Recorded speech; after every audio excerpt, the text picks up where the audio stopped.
It is about 5 minutes past the hour, and I was tickled to have a conversation earlier today online with second congressional district candidate, independent candidate for Congress, Ed Rabel. Ed has a new book out, and Ed, it will very soon be certified to be on the ballot for the November general election. And it's a candidacy I personally welcome, because there's not much in the way of choice for people of conscience other than Ed. So with that in mind, we're going to be talking with Ed here just in a couple of minutes. Ed is also an author, among other things. He's an Emmy Award-winning news journalist, television journalist with a long career covering various and sundry stories in the far-flung reaches beyond the United States. But as an author, he has a new book out, Black Gold, Black Death. And it is a thriller, I think one could say. Would we call it a thriller, Ed?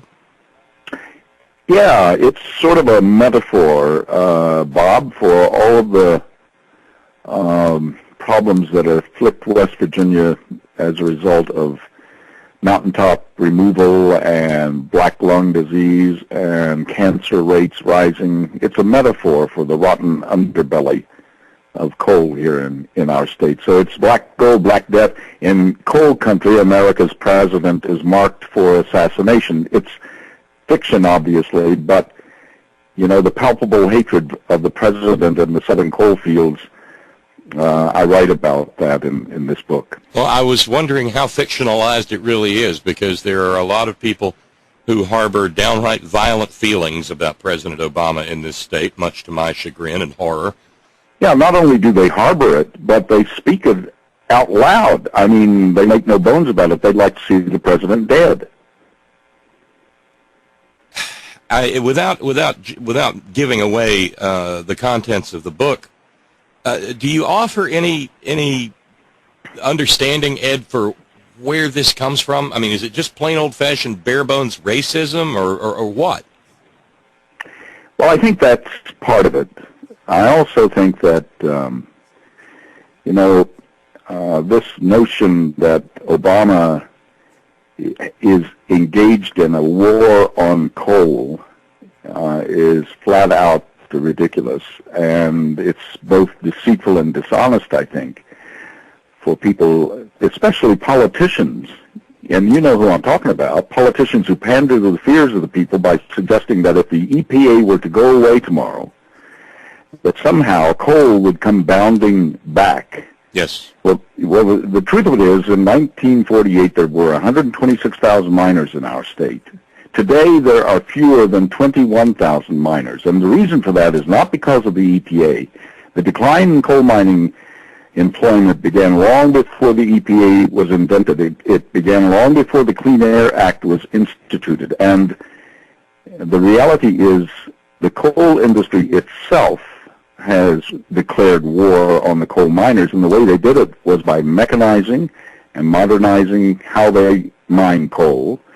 And also, it's cheaper to mine coal out west. And all over the country, communities are going for natural gas power plants as opposed to coal-fired power plants. So this notion, but the people have been fed a line, the coal miners particularly, by big coal and by their apologists like Capito and Tennant and my opponents in this race, Mooney and Casey, right, that somehow that Obama is waging a war on coal. And so that's in part where it concerns also racism. You're right. Well, it also seems quite intractable, at least where this state is concerned, Ed. Now, you just mentioned four political names in this state, namely Shelley Moore Capito, who, of course, is the daughter of Arch, who was the single most corrupt Republican governor the state has ever known. You mentioned Natalie Tennant, who is the sitting Secretary of State, who is running against her. They're both running for Jay Rockefeller's soon-to-be vacant Senate seat. Nick Casey is a former head of the West Virginia Democratic Party and close intimate of Joe Manchin. And Nick Mooney, well, I don't know how to begin to describe him, except to say that as folks who you and I know talk like this say, he ain't from around here. That's right. And you know, he's all fascinated with making sure women can't get access to contraception and all manner of bizarre things. And he hates the fact that people can go to the doctor when they're sick. You, of course, had mentioned in your own right mountaintop removal, which you know, as a broadcaster, I've spent more time on air talking about that particular practice than any other broadcast on earth. What is it about mountaintop removal that A, makes them so shy to talk about it, and you so insistent that it must be discussed? Well, first of all, I am for a moratorium on any new mountaintop removal, or for that matter, hydraulic fracturing or fracking, as it's called, because 500 mountains in America have been destroyed by mountaintop removal, and all 500 of them are right here in West Virginia. Of course, the reason those politicians whose names you just mentioned, the reason they shy away is because of the notion that I think, by the way, is unfounded, quite frankly. But the reason is they believe that to speak ill of coal in West Virginia is doomsday. In other words, you cannot oppose coal or the coal industry and big coal, and for that matter, the legacy of coal and the coal culture without defeating yourself. And so what I found, though, honestly, in gathering the 2,269 signatures that were required to get me on the ballot, and by the way, the Secretary of State just today confirmed that I have gotten the requisite number of signatures to put me on the ballot, and so therefore I definitely will be on the ballot in November. But what I have found from talking to the voters is that they are disgusted with this idea, and they are disgusted with the politicians who are pandering to the fears of the people.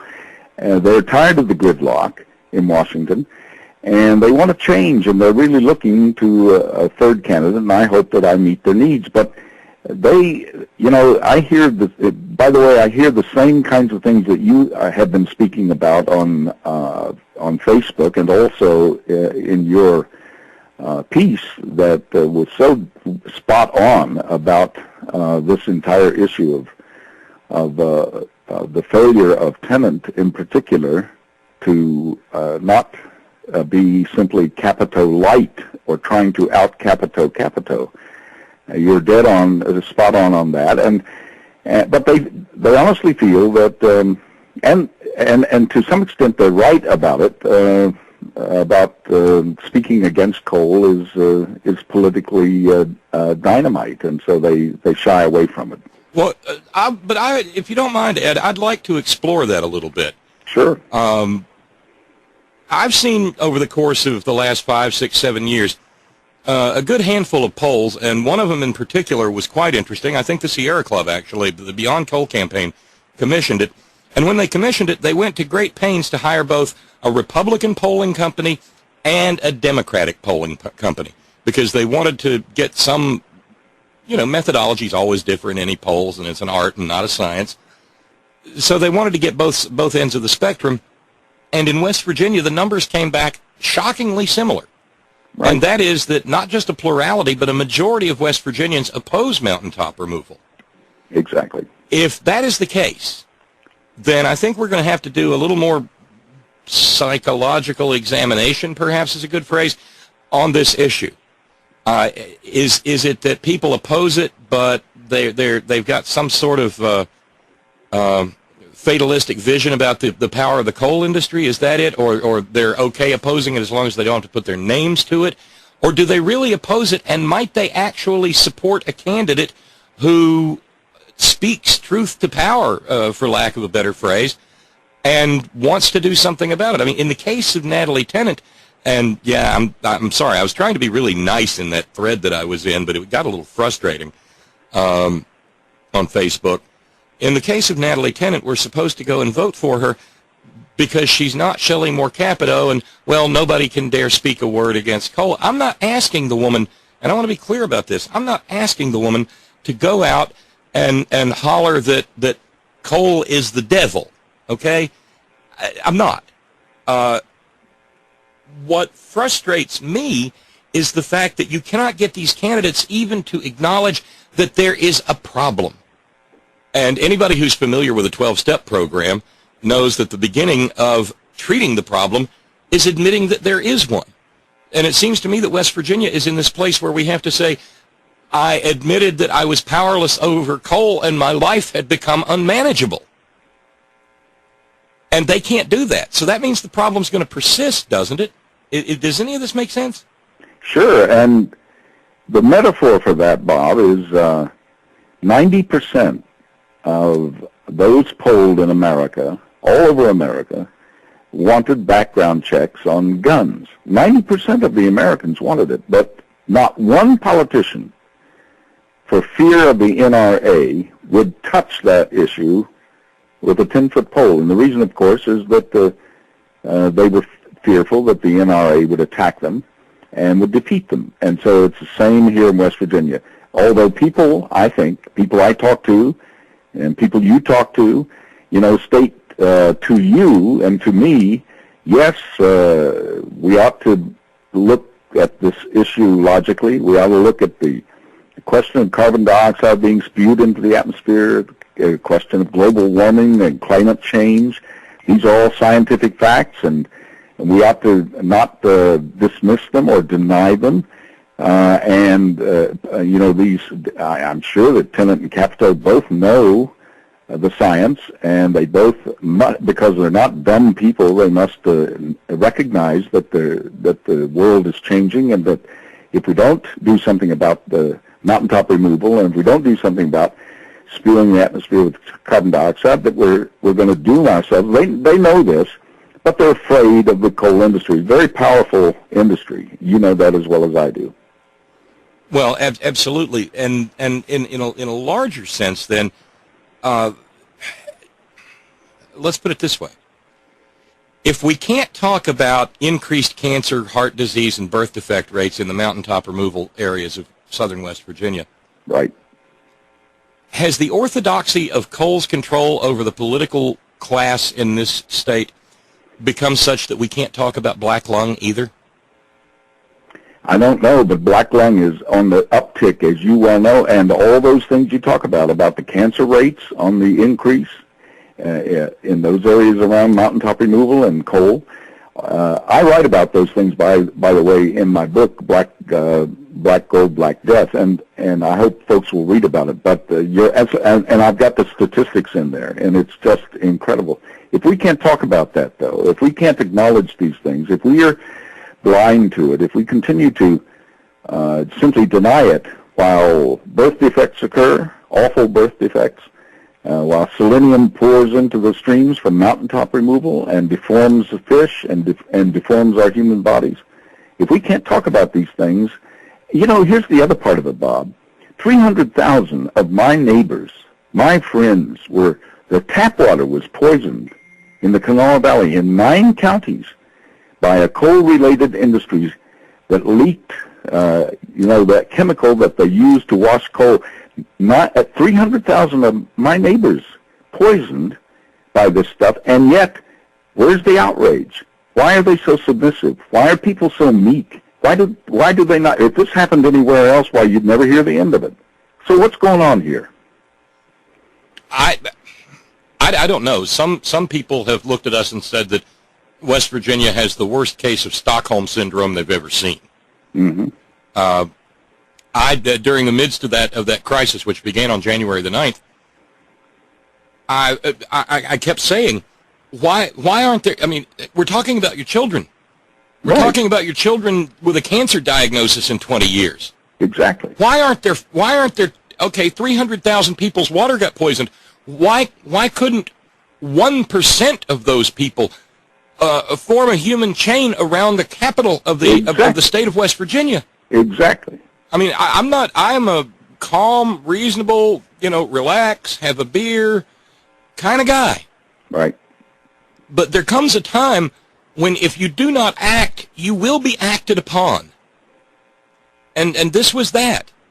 And we got some people a few people stood out in the cold in a candlelight vigil, and bravo to them for doing it. Yes. I do not take away from it. I do not demean that. But it wasn't enough. No, it's too passive. It really is, honestly. And I agree with you. I admire them for doing that. But believe me, bad times require really drastic action from time to time. I mean, I kind of course, I don't expect people to be as radical as I am, because I've gotten downright uppity about the fact that 4,000 excess deaths occur in mountaintop removal communities every year. Right. I'm infuriated.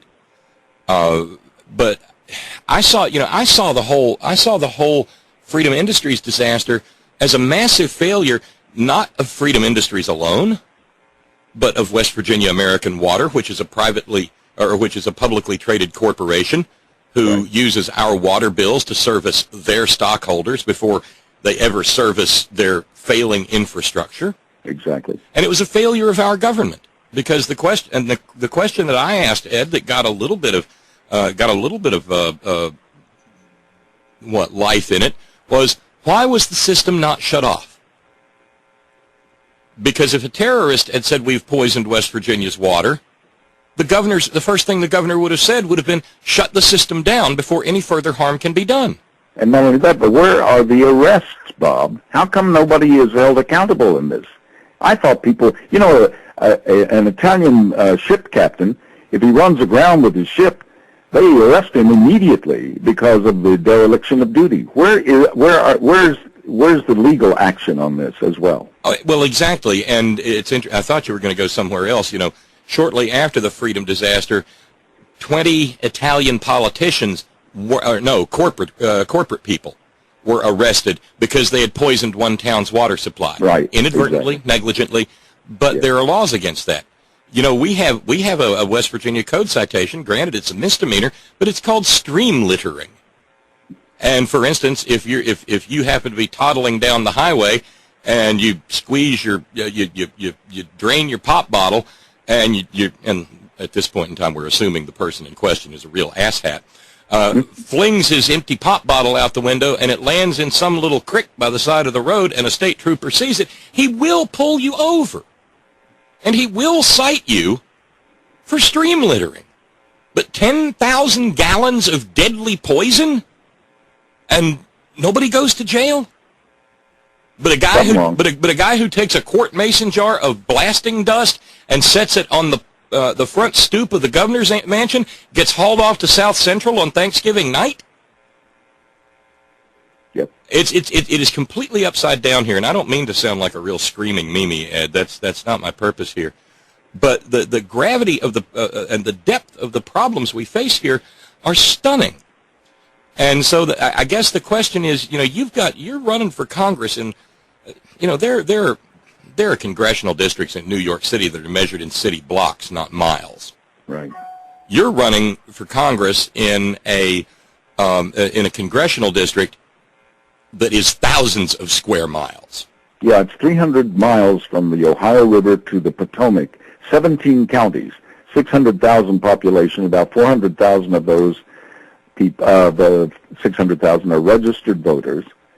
And so we're looking at probably in an off-year election, about 180,000 of those folks will vote. In a three-way race, I need to get about 60,000 votes. And I hope that folks out there who listen to me and who are kind enough to do that and patient enough to do it will listen to the reality of what we're facing here in the 2nd Congressional District and in West Virginia, and vote for a change. That's the thing that really is important, for them to recognize that there is a problem, as you have pointed out so vividly today and in your writings, and that will bring about a change. If we go on the way we are, if we continue down this path, if we remain idle in the face of the the horror that we find because of mountaintop removal and because of the polluting of our streams and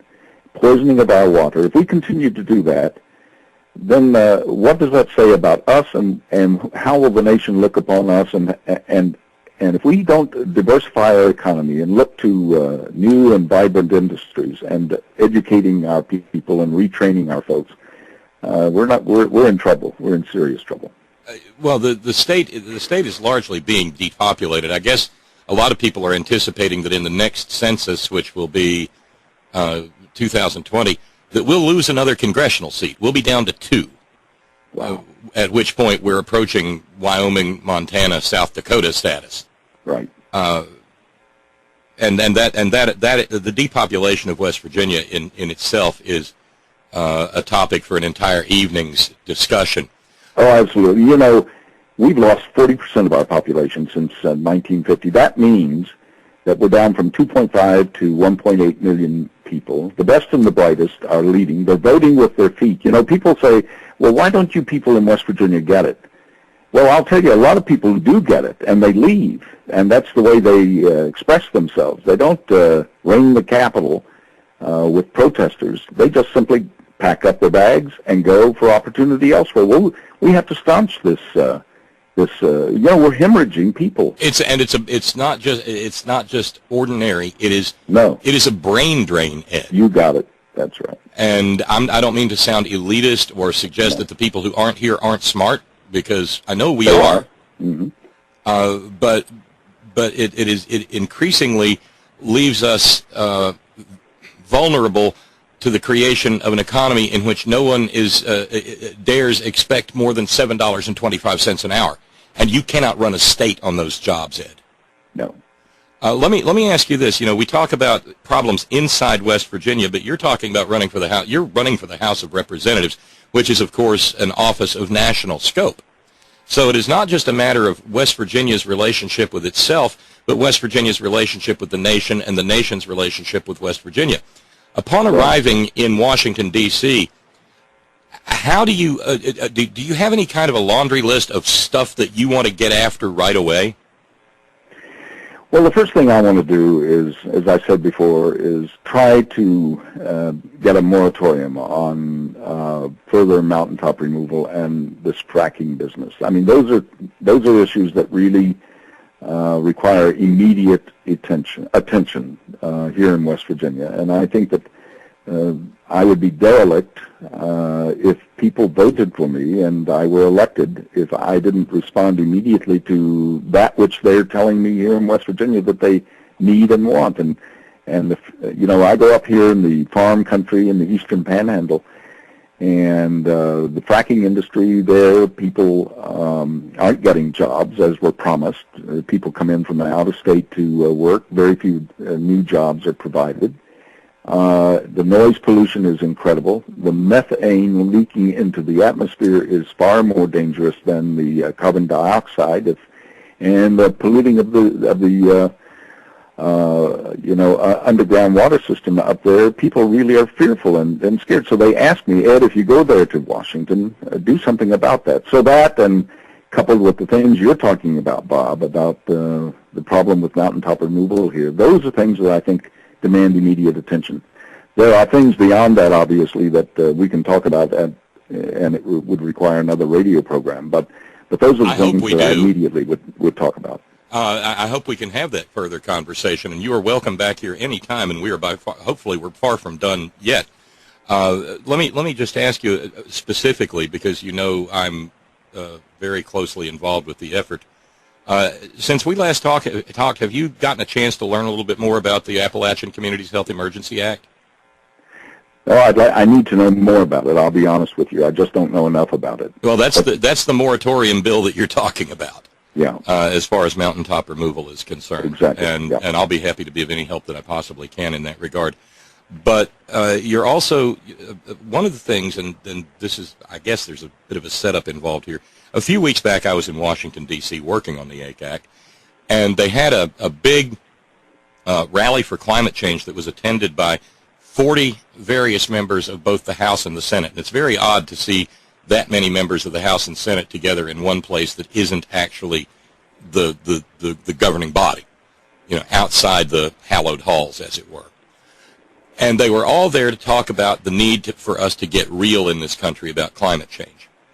And what I heard in that rally was a lot of, there were members of Congress from California, from Oregon, from Washington, from Massachusetts, from New York, all of whom, from Hawaii, all of whom talked about the very real-world consequences of climate change that they themselves have seen in their states. Now, being a hillbilly, I walk around with a chip on my shoulder, Ed. It comes with birth. It's attached. It's like a graft. And I sat there listening, and I never once heard climate change mentioned in the context of Appalachia. And I was reminded that once again that we are the forgotten part of this country. And I would ask you, I suppose, well, we weren't mentioned because there was no one there to mention it. Nick Rahal wasn't there. McKinley wasn't there. Arch's daughter wasn't there. Joe Manchin wasn't there. God, no. And I understand Senator Rockefeller just doesn't go a lot of anywhere these days. He's not that well a man. So there was no one to speak up for West Virginia, but there was a West Virginian there to be aggrieved by that fact. Will you become upon arrival in Congress, will you become a vocal advocate for dealing with climate change in Appalachia?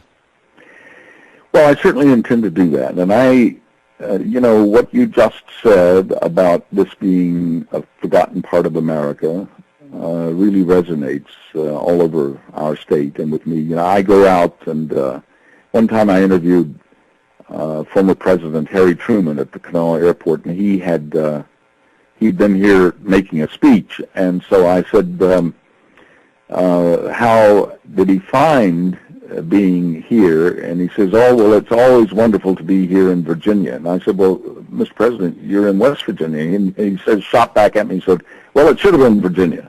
And, you talk to people outside the state, and you talk to people outside the state, and they say, where are you from? I'm from West Virginia. Oh, I have a cousin who lives in Richmond. And so that's hurtful, obviously. But my neighbor's cousin always lived in Roanoke.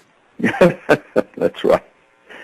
So, yes, the short answer to your question is absolutely. And, I'm a big booster because I love West Virginia. I love the mountains. I love the people. And I'm not denigrating anyone when I talk about the need for us to stand up for ourselves. But we have an inferiority complex here in West Virginia, just as you suggested. And we need to get over that because we're much better than that.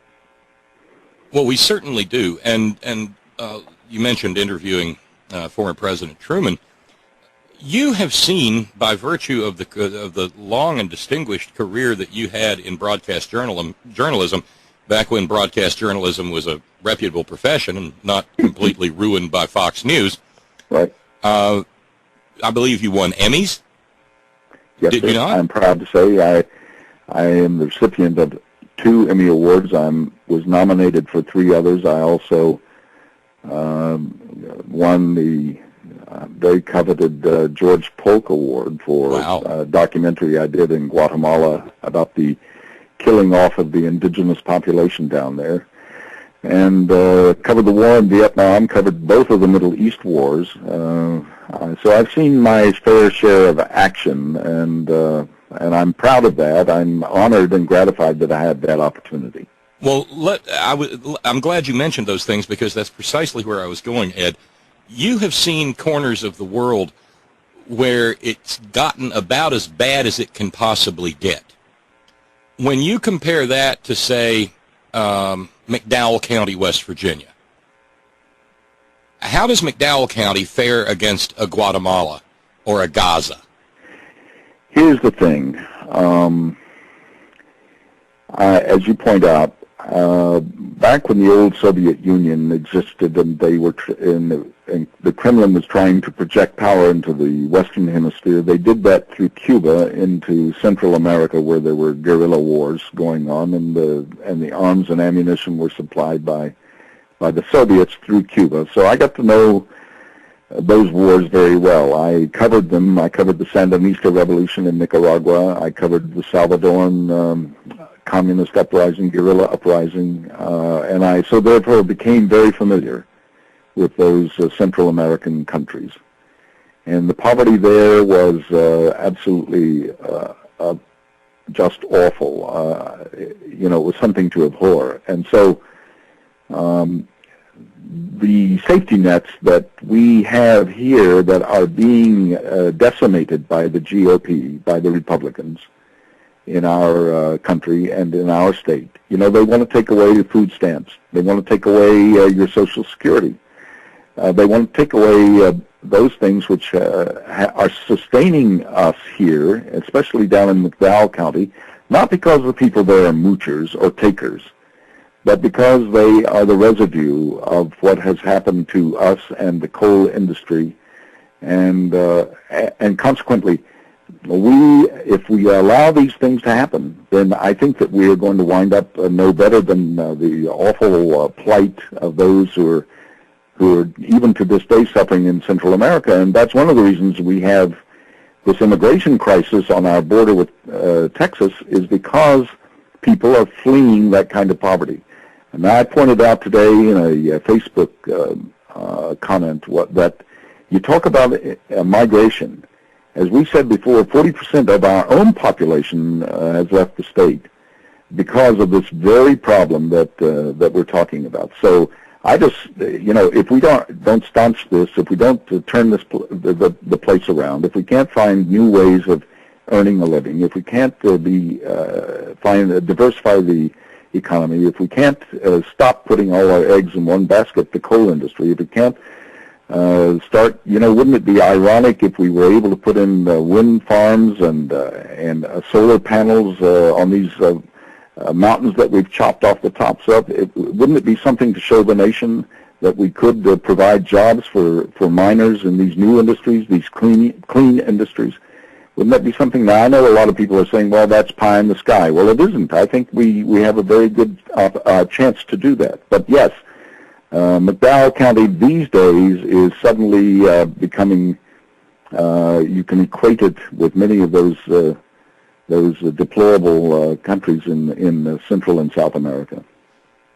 Well, Ed, I tell you what, I get the sneaking suspicion. Well, one, let me just clearly say that I make no bones about the fact I don't believe in I don't believe in the phony objectivity that attends a lot of so-called journalism these days. I'm an advocate. I'm an advocate with a microphone, and I want people to vote for you. I want you to be their congressman. I wish to goodness you could be mine. And having said that, I'll suggest that Washington, D.C. may be a very, very interesting place to be here in the next within the next few years. I'm sure you've seen the news as it's been breaking all day long. Here we are. Barbara Tuchman's famous book was called The Guns of August. Right. And here we are, a little more, just days more than exactly 100 years from what she wrote about. Right. A conflagration that gripped the world and slaughter the likes of which the world had never seen began a little over 100 years ago. Right. And it all began over something that was seemingly nothing. And I'm beginning to get a little creeped out, Ed. Today we find out that a civilian airliner with an entirely civilian crew and passenger manifest was shot down in the eastern Ukraine, not by Ukrainians. And at the same time, we find that Israel has launched its ground invasion of Gaza. We have the aforementioned immigration crisis, which is largely the doing of American foreign policy that arises out of Guatemala, Honduras, and El Salvador. Right. We have we have the very real problems of climate change that are affecting the entire planet. Right. We have we have an Ebola outbreak in West Africa that is growing and not receding. I could go on. How does a statesman approach all of these things? How do we because inevitably there will be, and already have been, the inevitable calls for war. I think John McCain has already called for us to pay the Russians back for that Malaysian jetliner. How does a person in such a position deal with that kind of thing? Well, for one thing, Bob, I humbly say that I have some experience in that arena in the Middle East. I was based in Tel Aviv for 2.5 years and covered the Israeli-Palestinian conflict for nearly 3 years, and became very, very familiar with it. And I think I understand the problems that afflict that part of the world. I also covered both Gulf Wars. I was in Baghdad, and that means I was also in Damascus and Amman, Jordan, and I was in Tehran, Iran during the air war, in the first Gulf War. I was in Baghdad during the second Gulf War, and so I've had some experience in this arena, and I had some ideas about the way we ought to approach foreign policy. And because I was at the Pentagon for 4 years as the national security correspondent for NBC News, and so I got to know our military very well, and also folks at the White House and in the Congress and at the CIA and the NSA and our intelligence agency. So I know these folks, and I'm familiar with the process, and I think that I can. I can help solve the problem. So I'd just like to have the chance. I certainly think you deserve it, because neither of your opponents can even begin to touch the level of world stage experience that you have. When we talk about your opponents, and I despise what was described in the 1990s as the politics of personal destruction. I do. But what do they have to? What does either Nick Casey or Mooney? And that's not a pejorative, by the way. That's really his name. What do they have to offer? Well, I will let them speak for themselves, and I'll let their records speak for themselves. But you got to know, you have to remember that Nick Casey has taken money from the fracking industry. He also was a lobbyist for the West Virginia Chamber of Commerce. And so when he and Mooney talk about the coal industry, for example, they're not talking about the miners and their families and their communities. What they're talking about is protecting the coal industry. What they're talking about is protecting the coal barons who steal our patrimony, who remove it from our state along with the profits. The coal industry costs West Virginia about $100 million annually more than it pays in taxes. And a lot of people talk about, the coal industry pays a lot of taxes into our state. Well, they do. But they also cost the state about $100 million because they tear up the roads, and costs to monitor them, to supervise them, and also we grant subsidies and grants to the coal industry. So that's if that's what Mr. Casey has to offer, then I say that we need to take another look. Also, as far as I know, I'm wondering about how it is that we in West Virginia cannot, I'm a native of West Virginia. I was born and reared in Charleston on the west side.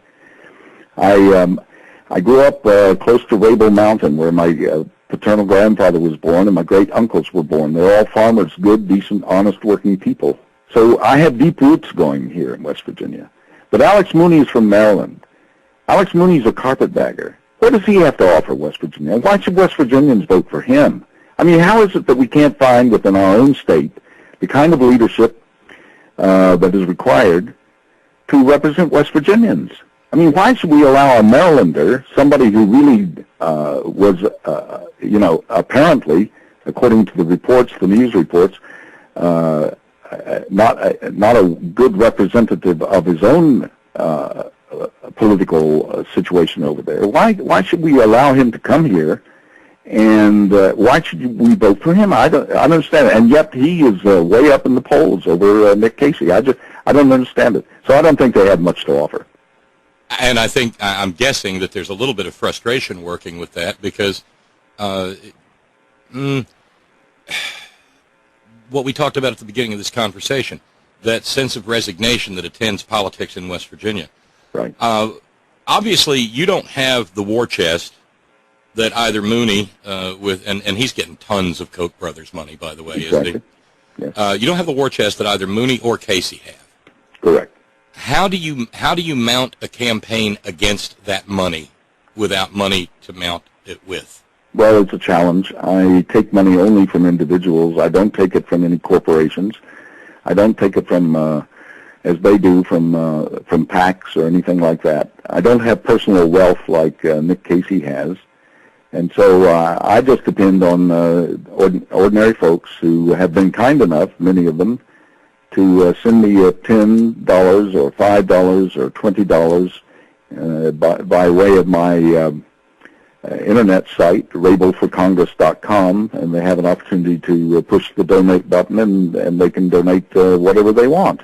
And many have been kind enough to me to submit some money. But we don't have, we have very, very little money. So the only thing we can do is what I'm doing right now, is talking with you and just talking directly to people. I intend to mount a grassroots campaign in which I go out and knock on the doors of people and talk to them individually, as I have been in garnering the signatures that were required to get me on the ballot in November. And just let them meet me, and they can make their own decisions. They can make their own choices, obviously, but I'm really appreciative that they gave me the chance to at least get on the ballot. I think people, two-thirds of the people in a Gallup poll in America who were surveyed wanted a third choice, or an independent to choose from. I hope that's true here in West Virginia. I do too. Let me ask you this: Are you? Have there been any discussions? Are you going to be included in any public debates regarding? I don't know. I tell you this: in the past, first of all, the first issue here is that the establishment more or less has ignored me, and I don't mean for that to sound petty. I just mean it's a fact of life. The other two candidates, their campaigns are covered by the major media. Mine hasn't been. I hope now that I'm on the ballot, that the Secretary of State has certified me, that they will pay more attention. But in the past, independent candidates like Jesse Johnson, for example, of the Mountain Party, they excluded him from televised debates, and they did it because they said his appearance would be a publicity stunt. Well, our campaign is not a publicity stunt, and I intend to challenge anybody who tries to keep me out of a debate, because I think that people want to hear what I have to say, and I would love to be able to have the opportunity to say it to them. But we know who owns the television outlets and the radio outlets here in our state, and we know what party that they are connected to, and we know why it's in their interest to try to keep me out of the public limelight, because it doesn't serve them well to hear from me. So it's going to be a challenge. I mean, there's, make no bones about it. I mean, I understand. I'm not naive. I recognize what we're up against, but I'll do my best to try to get heard by the people. It sounds like you're going to fall back on good old-fashioned door-knocking, hand-clasping retail politics. That's about where you are, isn't it? That's the best we can do right now, and but I think that works, and I think people have been willing to listen. So what kind of opportunity? I mean, I'm guessing I'm just pulling things out of a hat. I'm guessing sometime in October you may be trying to walk in the Black Walnut Festival parade in Spencer. We'll do everything we can. We'll go to as many public events as invite us and want us to be a part of, and we'll go all over the state. I intend to work at this very, very hard. I don't intend to stint on my time and effort and so on. I've really committed fully to trying to meet as many people as I can and to personally ask them for their vote.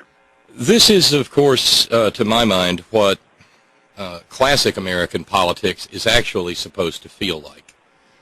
With that in mind, do you see yourself? Is this, and maybe it's premature to ask this, is this the one time Ed Rabel's going to try this? Well, I think I have an obligation not only to the people of West Virginia, but also to myself. I have tried over the years, not to sound sanctimonious or fatuous, but I've tried over the years my best to tell the truth as a reporter and to bring the truth to people in the world and in our nation and here in West Virginia. And many people I meet these days say, yeah, I remember you on the air, and we liked your reporting, and we think you're a straight shooter. And so I think that I have within my soul and within my spirit the obligation, the necessity, if you will, to serve if I can. And so I don't intend to stop. I intend to go on, and I intend to try to make myself heard and to get my message out there if I possibly can. And then in our great democracy, the people make the final decision. And they can listen if they will, and they can make a judgment about whether I make sense and whether I have something to offer and whether they believe in me or whether they want to go with the same old, same old. If they want to do that, well, that's their judgment. That's what they will have to live with. But in the final analysis, I believe that times are changing, that a new era is at hand, that a new greatness for West Virginia can be had, but people have got to learn that they can't continue to depend on the coal industry, and they can't continue to depend on the fracking industry, and they can't continue to depend on these extractive industries, and not become sick, and not to consign their children to poverty and to illness and to death. And so I just want to try to shed the light. I'm not here to criticize my opponents, quite frankly. I'm here to light a candle, to try to show, to bring light to darkness. That's what I'm all about. And I hope that the folks will listen. I do too, Ed. I sincerely do. And to the extent that I have some little bit of what I think is knowledge about say the folks who call themselves environmentalists, one of the and also the folks who call themselves progressives in this state, Ed. For a very long time, we have felt like we just didn't politically matter because we never had anybody on the ballot that even remotely shared our concerns, our issues, our goals, our dreams. You're manifesting a lot of that, Ed, and I'm hoping you can reach out to those people because, just to use another race as an example, the Tennant-Moore-Capito race is a race between two people who can't figure out a way to say I love you to the coal industry quite enough. Right. And so that leaves a whole bunch of us out in the cold. And, of course, I took some grief earlier for saying those issues are so far divergent from mine that I don't see myself voting for either candidate.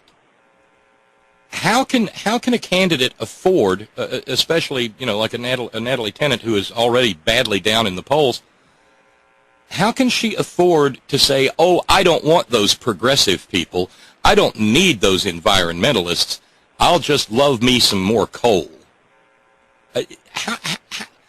Who tells a politician that they can win that way? Well, I think she's getting some bad advice. I think you're right, and I've obviously been thinking about this quite a bit. It seems to me, I'm guessing her campaign is not being run by maybe her sorority sister at WVU, and I'm not trying to be sexist in that, or maybe it's not being run by her best buddy from Phi Delta Theta either.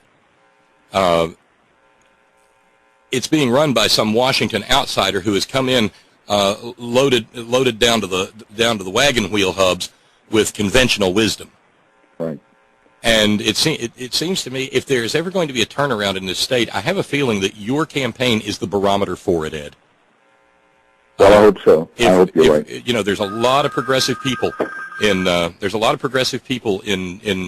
your district. If you can convince them that you're the guy, this whole political thing may turn around, and you'll be the pivot point on which it turns. Do me one other favor before you go, and I thank you so much for all the time you have given, Ed. How can people get a copy of your book? Well, it's available on Amazon.com for one thing. And the title of the book again is Black Gold, Black Death, and the subtitle is In Coal Country, America's President is Marked for Assassination. So they can get it on Amazon.com. I'm also doing a book signing at Taylor Books in Charleston, West Virginia, on Saturday the 26th, and I'll be doing book signings in various bookstores and locations throughout the district as the campaign gets going in here in July and August and September and October. So there'll be those opportunities as well. And of course, the book is going to be on bookshelves in Charleston and up there in the Eastern Panhandle as well. So when I do book signings, well, usually the bookstores will stock the book. So that's one way that those are several ways that they can do it. I hope to see folks at the Taylor Books, by the way, on the 26th at 12 noon in Charleston. I'm looking at my calendar right now. The 26th. By Jove, that's a Saturday, Ed. Right. I might just be able to wander down the mountain and finally meet you in person for a change. Well, I'd love that. I'd love to see you, Bob. I would love that as well. I hope, and of course, this audience, the H.O.R.N. Family Commune Congregation, as we laughingly call ourselves, is international in nature. So folks who want to read your book who aren't in West Virginia, their best bet is to go to Amazon for Black Gold, Black Death. And I hope you'll sell a good number of books. I'm looking forward to reading it myself. Well, thanks, Bob. I appreciate you having me on today. Well, you are welcome here anytime, Ed, and I welcome your thoughts. You are obviously a man very much you're not by any stretch of the imagination a one-trick pony in West Virginia politics. You're clearly versed in everything that we would need a member of Congress to go to Washington and be able to do. So I wish you the best of luck. And one more time, please, Ed, your website where folks can go and contribute or try to find some way to be of help. Yeah, it's Rabel for Congress, RABEL for Congress, .com. And you can, what we stand for and what we're saying and the platform, everything's there. And you could also, if they feel they wish to, we'd love for them to donate if they can, no matter what how much they have to donate. Hear, hear, hear, hear. Ed Rabel, thank you very much. You have yourself a wonderful evening, and the archive, if you want to let folks hear you talking on the Magic Radio Box, the archive will be available at whiterosesociety.org probably around 10:30 this evening. Great. I'll tune in and listen. Thank you, Ed, and have a wonderful evening. Thank you. Take care, Bob. Bye now. Bye. Independent candidate for West Virginia's 2nd Congressional District, that is Ed Rabel. And I'm not in the West Virginia 2nd Congressional District. At this particular moment in time, I wish to goodness I was. Because Ed gives me a reason to be excited to go to the polls.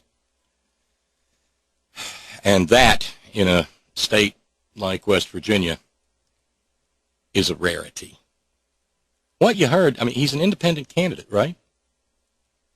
And we are very much a progressive-oriented radio network, and more than that, community. And tell me if I'm wrong, but didn't Ed sound a lot like a classic FDR-style Democrat? Or perhaps in a more modern context, didn't Ed sound a lot like another independent for whom we bear a great deal of respect in this community? Didn't Ed remind you a little bit of, say, Bernie Sanders minus the New England twang? We got a different twang down here, because he does me. And there is no getting around the fact that he has an uphill climb. But I tell you what, some of the all the best climbs are uphill. The downhill climb is an anticlimax. It's climbing that mountain that makes you feel like you're doing something. And it's at the top of the mountain that you get your reward. So I hope you enjoyed that conversation as much as I did, and we will be talking, I hope, again and again with Ed Rabel in the future as this campaign develops. It's important that Ed have a place to talk about his issues, because this state does exist in a media lockdown. And there's no debating that. The for-profit media here are they're in the bag. They just are. I mean, it's a fact. So hopefully Ed will be able to go out and shake hands and walk in parades and introduce himself to people and hand them flyers and do politics the old-fashioned way, and maybe working politics the old-fashioned way, find his way to Washington, D.C.